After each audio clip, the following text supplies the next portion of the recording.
Veç ndëgjën jau propagandat dhe pastaj one kum jau demantue këtynëv lajmet fake, ose t'i them lajmet e rrejshme. Shqyqoni beja paremron Kosovën për pasoja për këtë gjestin e heqjes së t'i gurit në ushtri në vendin ku është saktuar të ndërtohet Kishë Katolike. Pra, shqyqoni, Bashkimi Evropian ka shprehur shqetësimin e madh për heqjen e kryqit në varrezat e Shënflorit dhe Shënlaurit në ushtri, duke cilësuar këtë gjest si të papranueshëm dhe provokues ndërfetarisht.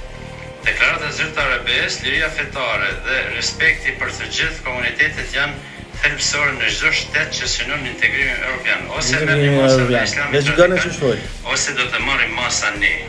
Që vllazën, a besheni se tash edhe BE-a ju ka shumë në shpinë tëne talibanëve radikal nga Kosovistani. Mas pari, kur të përmensh Kosovën, quhesh unë kam edhe thuhem fal, sepse është pjesa më e mirë e shqiptarisë. Zdyti, a besheni shto me 22 gusht 2026 Prishtinë Kosovë. Bash hina tek faqja, domethënë e Evropës, që ka website-in, edhe a besheni na ikon shto me datën 22?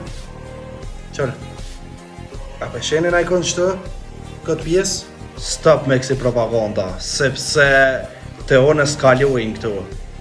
Edhe kur bash me na ofendu neve muslimanëve të Kosovës, atëhere nuk di që më të thonë ma për këtë pjesë. Sepse këto lajmet e rreme mënët me i hangër për shembull na një që vetë sa u hiqi tash në për rrjete sociale, e jo na që jena ditë për ditë edhe shohëm lajme. Më shumë men se është marrë edhe i kishe të vjetë me shpërnda propaganda pa lidhje. Edhe diçka mos harrojmë të kallëzue. Islami ditë për ditë për rritet. Zdi sa e de këtë pjesë.